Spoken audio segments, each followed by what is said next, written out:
en partenariat avec le Labo, le nouvel espace orléanais spécialement dédié au numérique et aux jeunes entreprises innovantes, nous mettons en lumière un porteur de projet original et novateur.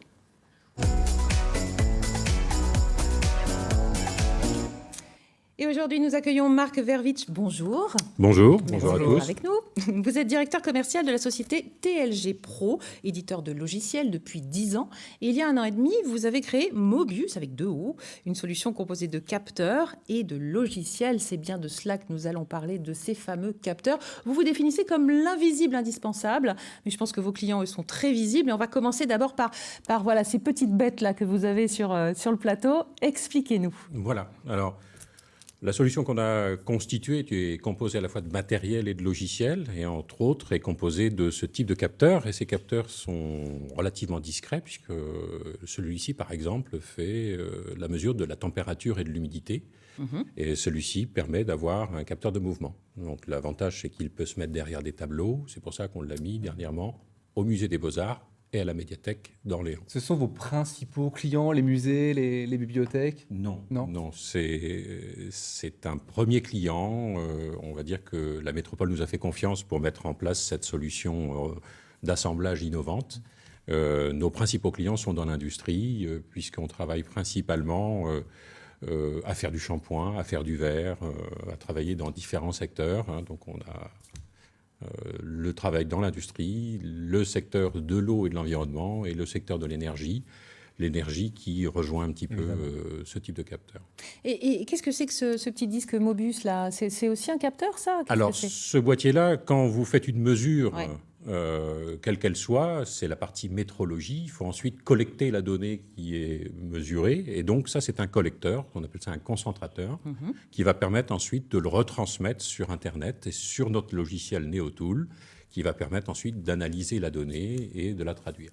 Les capteurs existaient avant que vous les ayez créés, j'imagine. Quelle est la valeur ajoutée que vous avez, mise dans cette idée? La valeur ajoutée, elle est principalement dans l'analyse de la donnée qu'on fait au terme de sa mesure. Alors on comprend bien pour le capteur d'humidité, mais pour le mouvement, qu'est-ce qu'il apporte de plus à ceux qui existaient déjà? Le capteur de mouvement, par exemple, vous mettez ça derrière un tableau, une exposition temporaire. Ça permet de savoir si les œuvres bougent ou sont déplacées à un moment donné, et de générer des alertes qui seront communiquées directement via notre logiciel sur votre portable. Vous êtes combien dans cette société TLG Pro? Nous sommes 10 personnes.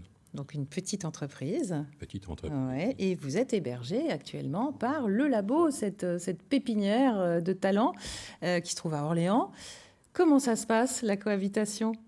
Alors moi, ça fait maintenant 3 ans que je suis au sein du Labo. C'est un lieu qui est fantastique. J'appelle ça un humus collaboratif. Ouais, c'est beau en plus. Là, on travaille vraiment ensemble, puisque on a un échange qui est vraiment très fort, dans le sens où il y a un espace qui s'appelle le Délirium, qui est l'espace café. Le Délirium? Oui. Rien que le nom, on a envie d'y aller. Ah ouais, j'aime beaucoup. Et donc, ce lieu, en fin de compte, pour moi, multiplie par 4 les échanges qu'on peut avoir, on va dire, commercialement et techniquement. C'est ça l'avantage aussi d'être au Labo? Oui, c'est un des gros avantages. Il faut savoir qu'il y a un comité de pilotage qui anime. Je crois que c'est la grande force du Labo.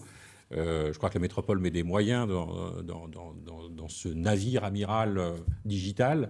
Et franchement, on a notamment sorti Mobius grâce à une collaboration interne avec une start-up du Labo. Est-ce que vous avez d'autres capteurs dans la même tonalité que ce que vous venez de nous présenter, qui sont dans les tuyaux et qui vont nous servir à récupérer d'autres sortes de données? Oui, alors on a d'autres capteurs qui sont peut-être un petit peu moins sexy, qui sont, on va dire, plus industriels. On a notamment un projet, c'est plus qu'un projet puisque c'est en cours de sortie. Ça s'appelle Mobius City, puisqu'on décline ça en gamme. Et ça va permettre de mesurer la température de l'eau chaude, de sortie d'eau chaude, dans les collectivités locales pour détecter la légionellose dans les collectivités. Oui. Ouais, donc ça, c'est bien. très important. Parce que ça, c'est une obligation aujourd'hui. Ouais. Et on a aujourd'hui la chaîne complète pour mesurer, collecter, analyser et alerter. Il nous reste une toute petite minute avant de clore cet entretien. On parlait du Labo, vous parlez de cet humus, voilà, ce merveilleux échange que vous pouvez avoir. Est-ce que vous avez des projets communs avec les autres startups du Labo? Des On en a idées, eu, ouais. on en a eu. Il y en a une qui s'appelle notamment Vegetal.io, qui était destinée à faire parler les plantes. Et ça sert à quoi de faire parler les plantes? Alors faire parler les J'ai plantes, faim, j'ai soif. c'est ça, Ouais, non ça. c'est exactement Un ça. peu oui, ça, c'est ouais. ça. C'est-à-dire un capteur qui permet oui. de détecter le stress d'une plante et savoir si elle est attaquée par des insectes ou si elle a soif. Ah ouais. Donc c'est des projets de recherche et développement principalement.